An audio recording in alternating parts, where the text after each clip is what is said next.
Namaste. Today we shall discuss psychoanalysis, real and surreal. Surreal was made famous by Salvador Dali, though most of us are still not very clear about this term and how it develops in psychoanalysis. For this, today we have with us psychoanalysis consultant, Mr. Himanshu Vaidya. Mr. Himanshu Vaidya, uh, can we start with some basic question? That is, how do we understand these two terms, real and surreal, when they are so differently defined in psychoanalysis, in arts, and in philosophy? One can start by defining one term and define the other term by negation. So one can define the real and then say surreal is what is not real. This is one way of defining. However, this exercise gives us a very primitive classification, not a positive understanding of any of the terms. To understand the two terms, let us start first by defining the term real. And the term real is a very difficult term to define. Let us look at some of the popular definitions. The first definition is from science, and it is the definition of objective science. And that says whatever can be proved to exist repeatedly is real. So if I can prove that this mobile phone exists again and again, it is real. The difficulty with this definition is inner experiences which are emotional, related to mysticism, spirituality, aesthetics. It is very difficult to prove objectively, repeatedly the inner world. And therefore, this definition has that difficulty that it is scientific but does not cover adequately the inner world. Second definition of real is the standpoint. They as it is and the ideal. So what is not ideal is the real world. Some people say welcome to reality. So it is like come out of your world of dreams and ideals and come into this harsh world of reality. So the ideological definition is what is not ideal is the real. The third definition comes from psychoanalysis, and psychoanalysis says there is reality and fantasy, and one has to work for reality acceptance. So in psychoanalysis, what is not everyday, what is not inevitable, rather what is inevitable and what is everyday is real, and one has to work for reality acceptance and work on one's fantasies. So reality acceptance essentially is we teach prudence to our fantasies. There is another definition of the real within psychoanalysis itself given by Lacan. And Lacan refers to the inner world of mind and fantasy and experiences which is alive in memory throughout your life, but which is essentially formed in the pre-linguistic stage of the infant.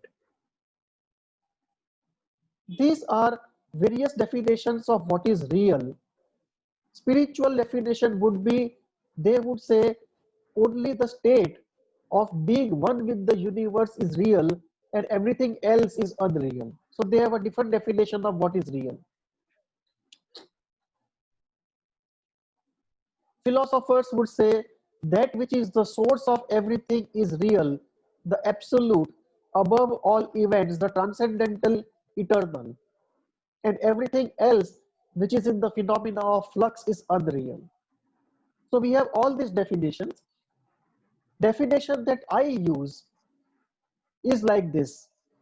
I use the words real and surreal with a very specific meaning to them, and the meaning is this.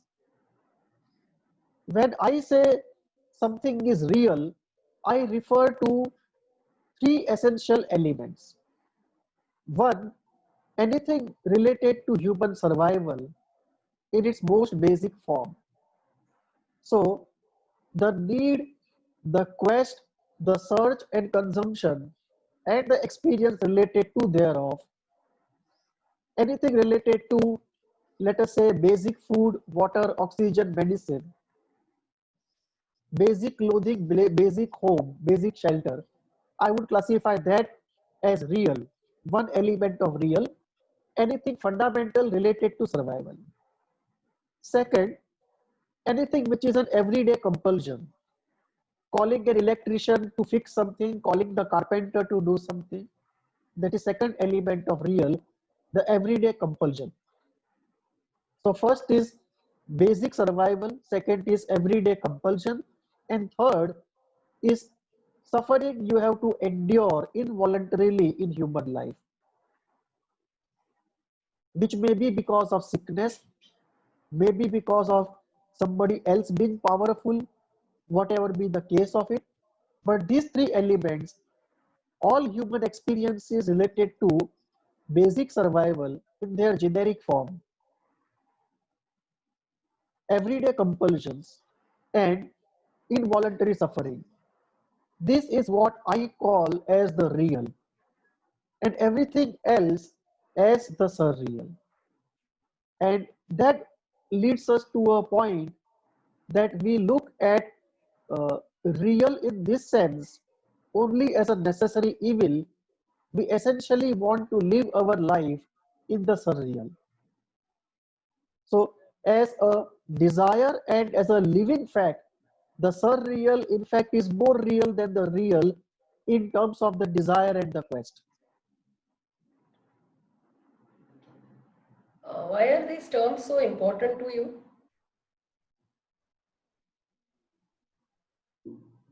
They are important to me because of certain reasons. One, I see myself and others and whatever I understand of the human mind, I see the surreal pervading everywhere. It is almost as though our hardware is such that in the very thinking process deep in our minds, there is an eternal histrionic dramatist inside. And that eternal histrionic dramatist inside, who is an inseparable part of our hardware, that surreptitiously pervades all of psychic activity. Unless we really are enlightened or we work very hard to separate our thinking process from the surreal. The default condition is deep in our minds, in the very roots of the psychic activity, the surreal pervades our mind and all psychic activity. Second, when we look at a model of the mind, we have to look at both the real and the surreal from a living standpoint. Conceptually, we look at the reality and fantasy, but I look at what is called reality there also being pervaded by the surreal. So for me, the word fantasy and surreal are different. The word fantasy is a part of the surreal. For example, if I have to choose a pair of clothes, I do not go by the functionality alone. I look at the color, I look at the form, I look at the type, I look at the embellishment and so on. And this uh, adding of imagination, adding of the aesthetic, adding of the juice and the cherish and the color of life into the thinking process and not allowing it to be a purely functional thinking process is the infusion of surreal into the otherwise functional process. And this infusion, we would not call it fantasy in the normal sense of the word fantasy. And yet, we find non functional imagination at work there, the aesthetic at work there. And therefore, for me, surreal is a very large part of working of the human psyche at its most fundamental levels, which we have not appreciated as much uh, in model of the mind, in pathogenesis, and in the healing area. Mhm. Lastly, when we are looking at healing in psychotherapy, we talk of reality acceptance. And reality acceptance essentially means we are trying to teach prudence to our fantasies. And why stop there? If prudence has to be taught, then why limit it only to our fantasies? Why not to the whole of the surreal? So these are some of the elements which are very important to me. And I believe by first defining and coining these terms in a particular way, and then conceptualizing psychoanalysis, philosophy, and spirituality using these terms,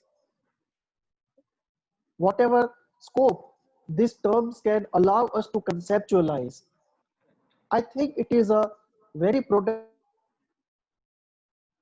and from point of view of application and therapy. Now we go to the next level. Uh, when we are talking of surreal in psychoanalysis, we come to the point of unconscious.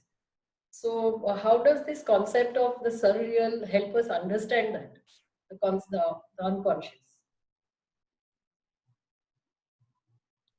A large part of the unconscious essentially is a fantasy system. And another significant part of the unconscious works in a way that the functional thinking is also pervaded by the surreal. And therefore, we look at understanding the unconscious by clarifying to ourselves the concept of surreal, the process through which surreal works, the purpose for which the surreal works, and why is it so important for us to understand and leverage that for self-knowing, self-healing, and for quality of life. That is one. Two, if we look at some of the models of the unconscious mind, especially the Jungian model, it has a very strong component of the archetypes and a very strong component of mythology at work. And therefore, to understand that, if we clarify to ourselves the concept of the surreal, its genesis, its working, its purpose, its evolutionary significance, and how to use it, my personal belief is it will help us to develop much more what we know of that Jungian approach to things. Second. And third, uh, if we are able to look at this surreal in a more aware and conscious way, my feeling is apart from psychotherapy, it will be of very great use to us for normal self-development and also for those seekers who are seeking something in spirituality.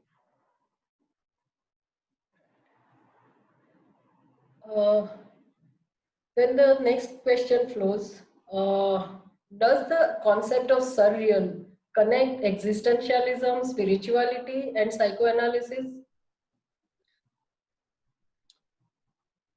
Yes, it does, in a strange way.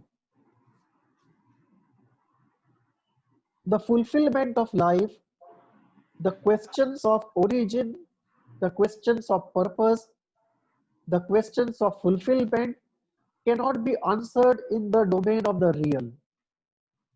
They will always be answered in the domain of the surreal. All the three, psychoanalysis, existentialism, and spirituality, essentially are working in the zone of the surreal with different purposes. Psychoanalysis works with the surreal to teach it prudence, what it calls reality acceptance, for establishment of normalcy and coming out of the abnormal. Existentialism engages with the surreal to see a profound sense of existential helplessness, existential void, absurdity, and existential incompleteness of life, and thereby, if possible, go in for a profound mourning and profound acceptance of life, and based upon that, create an authentic, intense, aware way of living.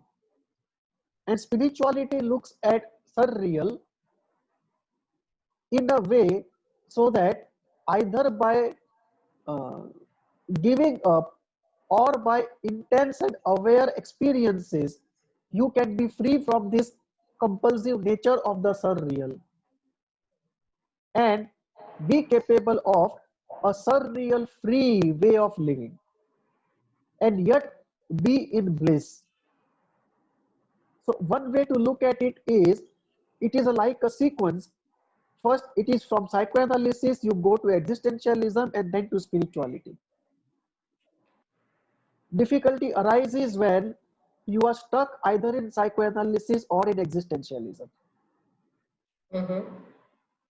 And that, I think, is one of the areas where hope, faith, and positivity and intuition and that inner spiritual calling is very important so that you are not stuck in the strange hold of a very difficult part of the surreal which does not let you go.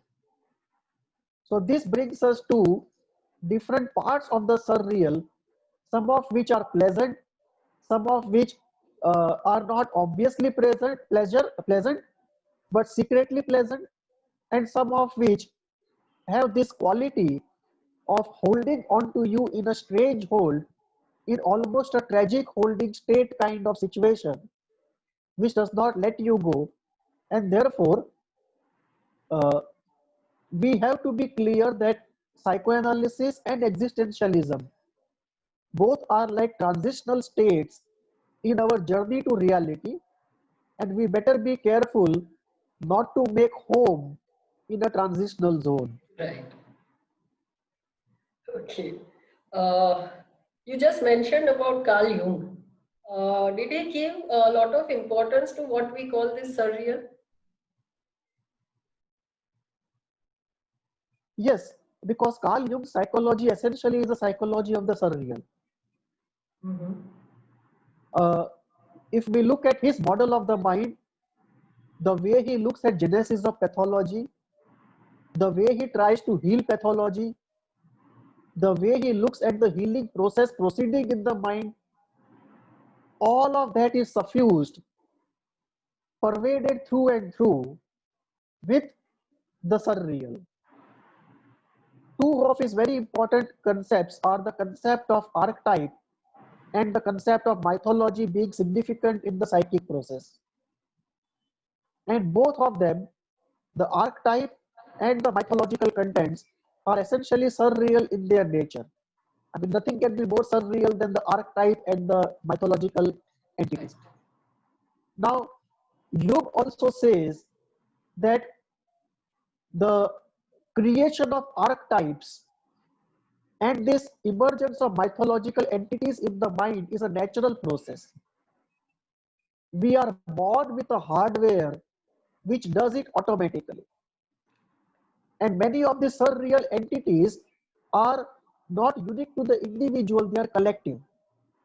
They are supra-individual, which means nature also is at work in manufacturing these surreal entities. And therefore, these surreal entities must be holding unique significance in the evolution of the race, which is why they are preserved across generations in the species. Lastly, Jung talks about how the emergence of the disease is preceded by, or the healing process is often preceded by messages from the unconscious in the forms of uh, archetypal images, visuals, and mythological images. Which is to say that if I am undergoing therapy, I see visuals of my healing much before I actually experience that healing. Which is to say, there is a surreal communication of the unconscious process of onset of disease and the healing of disease much before it actually happens. And this brings in the element of the predictive surreal. Can the surreal be used as a predictive tool for human well-being? These are some of the reasons why this concept is so important for uh, the Jungian theory. And in my own model on heat, the holistic elemental analysis and therapy model of the mind that I have developed, I have gone into more details, which we will do in the subsequent questions. We can take it up of how each archetype, right, can be understood to be developing in its process. And that is the surreal in process, which we can deal with in subsequent questions. Right. Yes, I was just coming to that question. You have developed a heat model of the mind, right? So, can you elaborate a little, as in how that model of the mind engages with the surreal? Yes, yes. Uh, the HEAT model is an acronym. HEAT stands for Holistic Elemental Analysis and Therapy. It's a model of the mind and a model of therapy. Let us take an example to understand how this model allows us to study the process of creation of a surreal entity. Let me take a Jungian example. Let us take the archetype of the old wise man.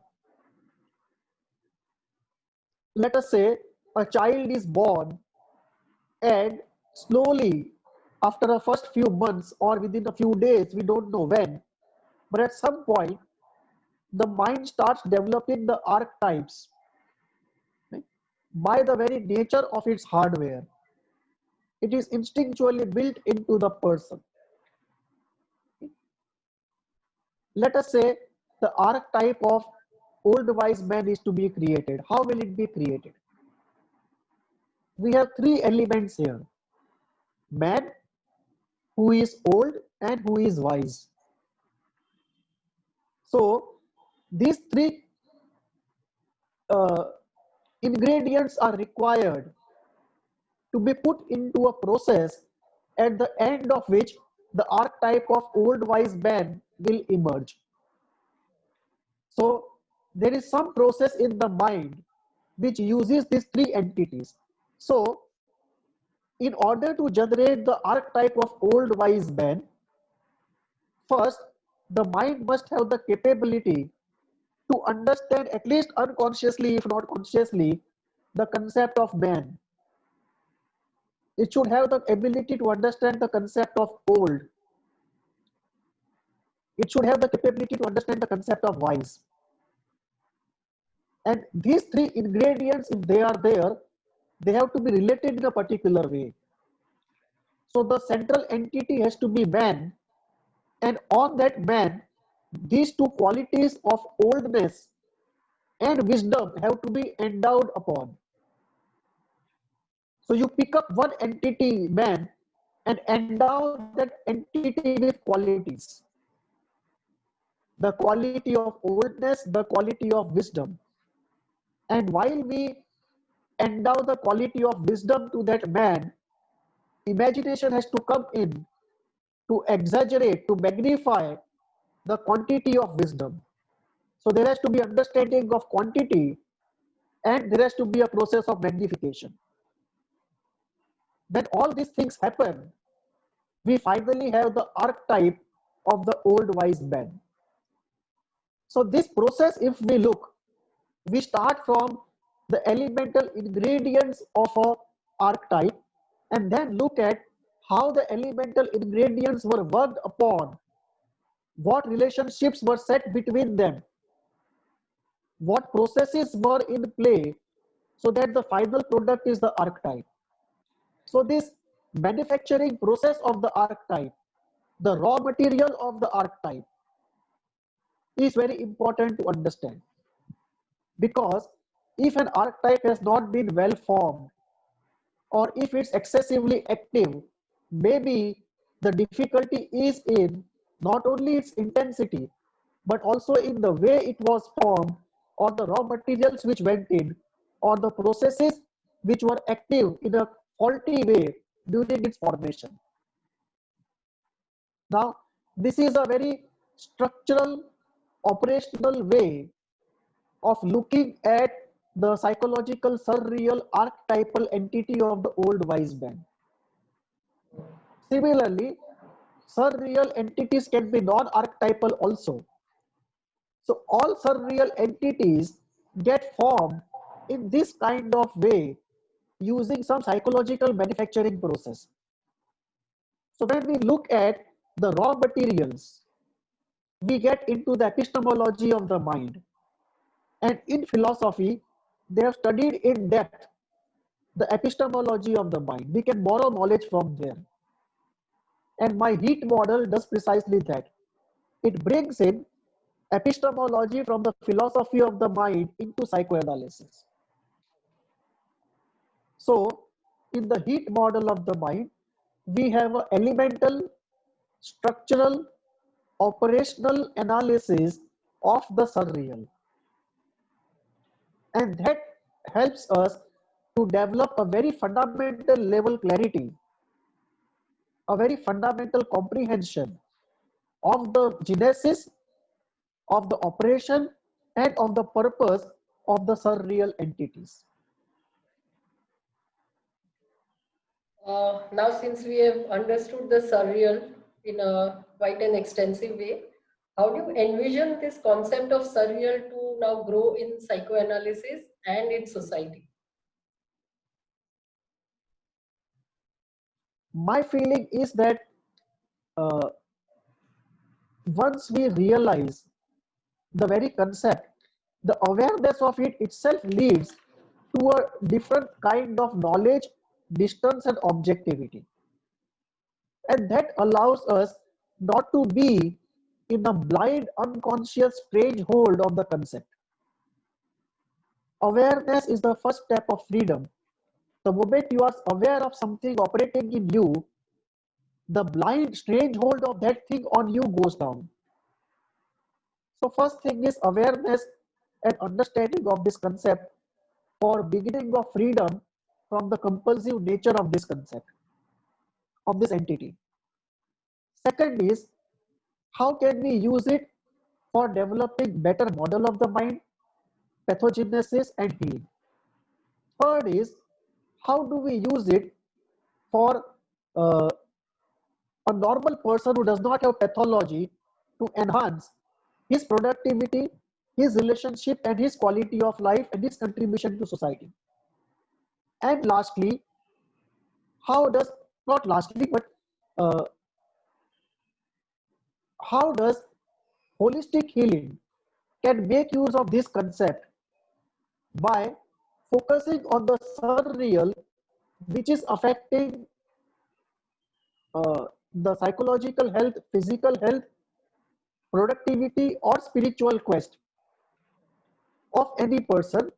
So how can Reiki, pranic healing, yoga and even homeopathy make use of this concept in their own different ways, finally for the well-being of people? And lastly, how can spirituality make use of it, either in terms of their dream work, their idol worship, their mantra practices, their tantric practices, their alchemical practices, in order to hasten the spiritual evolution of seekers.